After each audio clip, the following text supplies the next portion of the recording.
Elle a toujours su que les voyages en famille n'étaient pas mon fort, surtout lorsqu'il s'agissait de la famille de ma femme. Mais Sarah a tellement insisté sur cette station de ski que je n'ai pas pu refuser. De plus, sa mère Linda devait aussi venir avec nous, et nos relations avaient toujours été tendues, c'est le moins que l'on puisse dire. Michel, tu as déjà fait tes valises, cria Sarah depuis la pièce voisine. Nous partons dans 1 heure. Oui, elles sont presque prêtes, répondis-je en jetant les derniers objets dans la valise. La perspective de passer une semaine entière en compagnie de Linda m'inquiétait, elle m'avait toujours traité avec un certain mépris et ne manquait pas de se moquer de moi à chaque occasion. N'oublie pas de prendre des chaussettes chaudes, dit Sarah en jetant un coup d'œil dans la chambre. Il fait toujours froid dans les stations de ski. Merci de t'en soucier, ai-je souri, me préparant mentalement pour les répétitions à venir. Lorsque nous sommes arrivés à la station de ski, une mauvaise surprise nous attendait. Suite à une erreur de réservation, Linda et moi devions partager une chambre, tandis que Sarah et le reste de la famille devaient séjourner dans un autre hôtel. Ce n'est pas possible, je ne vais pas vivre dans la même chambre que toi, a protesté Linda lorsqu'elle a appris la nouvelle. Crois-moi, je n'aime pas plus que toi cette situation, ai-je rétorqué, mais nous n'avons pas le choix. Alors que nous déballions nos affaires dans la chambre, l'atmosphère devenait de plus en plus tendue. Linda ne manquait jamais une occasion de me faire une blague, et je luttais pour ne pas répondre. J'espère que tu ne ronfles pas la nuit, dit-elle en rangeant ses vêtements dans l'armoire. Seulement si je fais un cauchemar dans lequel tu es impliqué, n'ai-je pas pu résister à la plaisanterie. Linda m'a jeté un regard dédaigneux et est partie dans la salle de bain en claquant la porte. J'ai soupiré, prévoyant que cette semaine serait longue et pénible. Notre première journée à la station a été relativement calme, nous avons skié, profité du paysage hivernal et essayé de garder nos distances l'un par rapport à l'autre. Mais le soir, lorsque nous sommes rentrés dans notre chambre, nous nous sommes retrouvés face à face. Pourriez-vous retirer vos affaires de ma moitié de la chambre, a demandé Linda, irritée, en voyant ma veste jetée négligemment sur une chaise. En fait, il s'agit d'une partie commune, A ou B, et ma veste ne vous dérange pas du tout. Ta négligence me dérange, insiste Linda. Tu as toujours été très désorganisé. J'ai écarquillé les yeux, mais j'ai rangé la veste dans l'armoire. Je ne voulais pas déclencher une nouvelle querelle inutile. Le soir, lorsque nous avons décidé de dîner au restaurant de l'hôtel, la conversation a d'abord été tendue, mais peu à peu, nous avons trouvé un sujet commun, les voyages. Tu te souviens de notre voyage en Italie il y a quelques années, demanda soudain Linda. Bien sûr, ai-je souri en me remémorant ces jours d'insouciance. C'était inoubliable. Nous avons commencé à échanger des souvenirs de ce voyage, comment nous avions arpenté les rues de Rome, admiré le coucher de soleil au bord de la mer, dîné dans de petits restaurants familiaux. Et pour la première fois depuis longtemps, j'ai vu Linda non pas comme une belle-mère éternellement insatisfaite, mais comme une femme belle et intelligente avec une étincelle d'aventurisme dans les yeux. Tu sais, j'ai toujours eu un faible pour toi, avoue soudain Linda en me regardant par-dessus son verre. Même quand Sarah et toi aviez commencé à sortir ensemble. Je suis resté bouche bée, ne sachant que dire. Je n'avais jamais pensé pouvoir éveiller chez Linda d'autres sentiments que l'agacement. J'ai toujours trouvé que tu étais une femme attirante, ai-je balbutié, sentant le sang me monter aux joues. Mais j'ai essayé de ne pas y penser, parce que tu es la mère de ma femme. Linda a souri et a recouvert ma main de la sienne. Ce contact a provoqué une décharge électrique dans mon corps. Nous sommes tous les deux adultes, Michael, dit-elle en me regardant droit dans les yeux. Et maintenant que nous sommes seuls dans cette pièce, loin de tout le monde, ne sens-tu pas qu'il y a quelque chose entre nous? J'ai dégluti, incapable de détourner mon regard de ses lèvres. Mon esprit me disait que c'était de la folie, que je devais arrêter immédiatement. Mais le désir qui s'était accumulé pendant des années a soudain explosé, balayant tout argument de raison. Oui, je le sens, et je murmurai, me penchant pour embrasser Linda sur les lèvres. Le matin m'accueillit avec un mal de tête aiguë et un sentiment brûlant de honte. Les souvenirs de la nuit passée m'ont submergé, cette impulsion d'insensé. Comment ai-je pu trahir Sarah en couchant avec sa mère? Linda dormait encore à côté de moi, et je regardais son corps nu avec horreur. La réaction de ma femme si elle découvrait ce qui s'était passé? Non, personne ne devait savoir, nous devions faire comme si rien ne s'était passé et oublier cette nuit le plus vite possible. Je me glissai prudemment hors du lit, en essayant de ne pas réveiller Linda, et commençai rapidement à m'habiller. Je devais sortir de la chambre avant qu'elle ne se réveille, ne serait-ce que pour éviter de croiser quelqu'un que je connaissais dans le couloir. Mais alors que je saisissais la poignée de la porte, j'entendis la voix de Linda derrière moi. Tu t'enfuis déjà? Et moi qui pensais que tu étais un gentleman qui dirait au moins bonjour. Je me suis figé, puis je me suis retourné lentement. Linda était assise sur le lit, enveloppée dans un drap, et me regardait avec un sourire en coin. Écoute, Linda, ce qui s'est passé hier soir était une erreur. Il vaut mieux faire comme si ce n'était pas le cas. Une erreur? Elle hausse un sourcil avec ironie. Je pense que tu as adoré. Ne me dis pas que tu n'en avais pas envie. Je me suis senti rougir, oui, en fait, j'avais vraiment envie de Linda. Peut-être l'avais-je toujours voulu, mais j'avais peur de me l'avouer.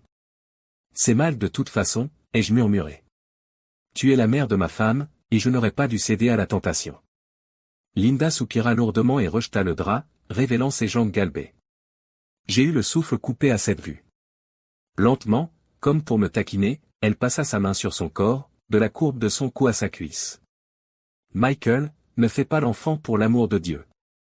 Nous sommes des adultes et nous avons le droit de décider avec qui nous partageons un lit, et maintenant je ne veux qu'une chose, répéter ce qui s'est passé la nuit dernière. Sur ces mots, elle m'a fait signe du doigt, et sentant les derniers fragments de bon sens quitter mon esprit, je me suis rapproché d'elle. Nos lèvres se sont rencontrées dans un baiser chaud et passionné. La main de Linda s'est glissée sous ma chemise, caressant ma peau et me faisant trembler d'excitation. Nos vêtements ont volé sur le sol, et nous étions bientôt sur le lit, nos corps nus entrelacés, peau contre peau, souffle contre souffle.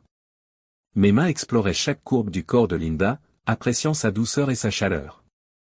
Ces doux gémissements m'ont semblé être la plus belle des musiques.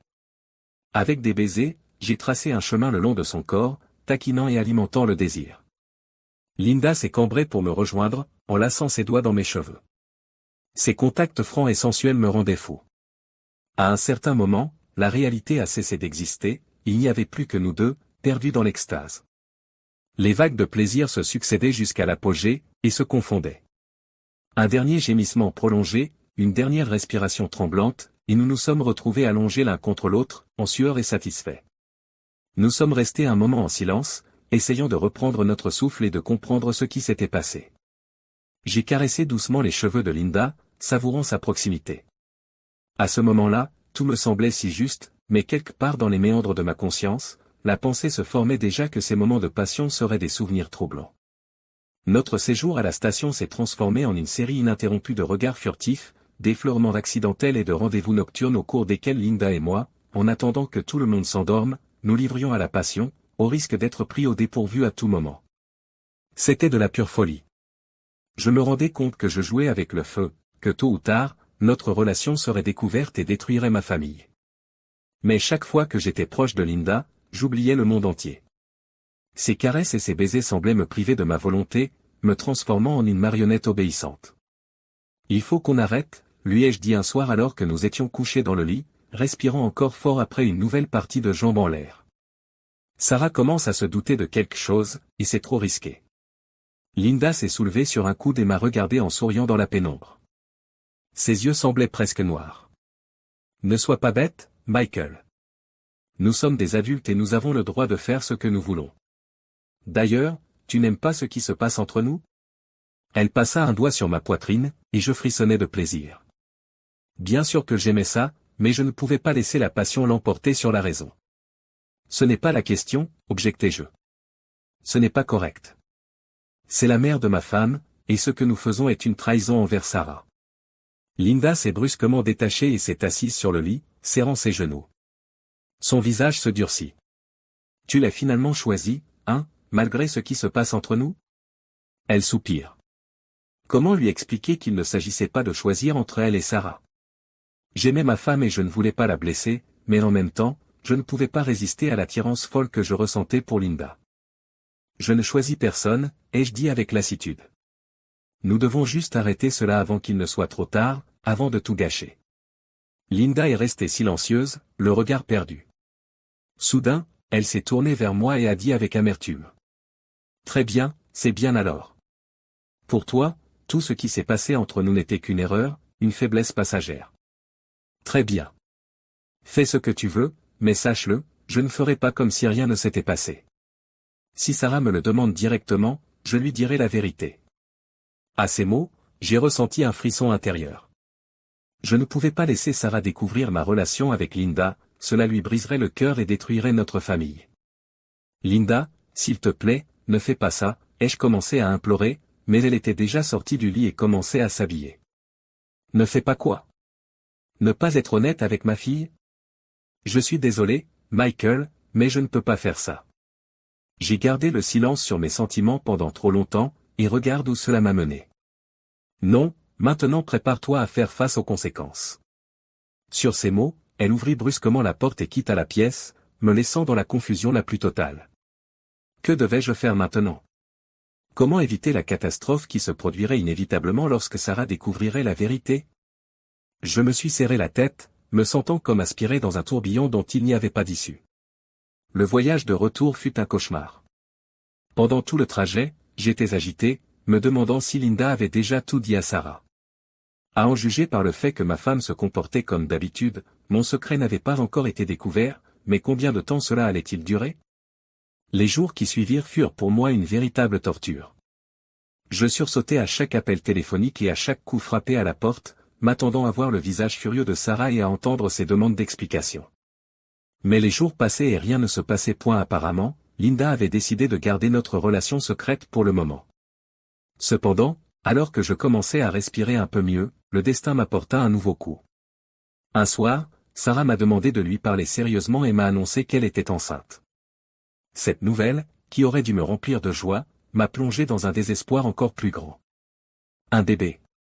Nous allions avoir un enfant, et j'avais réussi à tromper ma femme de la manière la plus abjecte qui soit. Comment pouvais-je regarder mon enfant dans les yeux en sachant que son père était une crapule? Comment pouvais-je construire une famille heureuse sur une base de mensonges et de tromperies? Je ne savais pas quoi faire, je ne pouvais pas l'avouer à Sarah, je l'aurais détruite, mais je ne pouvais pas non plus me taire. La culpabilité me rongeait de l'intérieur. Et puis, il y avait Linda, qui pouvait décider à tout moment de révéler notre secret et de faire de ma vie un enfer. Finalement, j'ai pris la seule décision qui me semblait juste, j'ai décidé de quitter tout, y compris notre enfant à naître, de quitter tout ce qui m'était cher. Je savais que cela leur briserait le cœur, mais c'était mieux que de les laisser vivre avec un menteur et un traître. J'ai fait mes bagages, j'ai laissé un mot à Sarah pour m'excuser de mes absences, et je lui ai demandé de ne pas me chercher. Puis j'ai pris ma voiture et je suis parti sans savoir où j'allais, ni ce que je ferais ensuite. Ma vie passée était terminée. Devant moi, il n'y avait que l'incertitude et le lourd fardeau de la culpabilité que je porterais à jamais. Mais je n'avais pas d'autre choix, je devais payer pour mon erreur, même si cela signifiait perdre tout ce que j'aimais. Alors que les lumières de la ville s'estompaient dans le rétroviseur, j'ai enfin laissé couler les larmes que j'avais retenues depuis le début, des larmes de honte, de désespoir et de regret. J'avais détruit mon bonheur de mes propres mains, et je devais maintenant en assumer les conséquences. Mais peut-être que quelque part, au fond de mon âme, j'espérais encore qu'un jour je pourrais réparer mes fautes et trouver la paix, même si cela devait prendre le reste de ma vie. Vous avez apprécié cette histoire? Dites-nous ce que vous avez aimé dans les commentaires. Abonnez-vous à notre podcast d'histoire, et n'oubliez pas de l'aimer et de sonner la cloche pour ne pas manquer d'autres histoires intéressantes. À bientôt!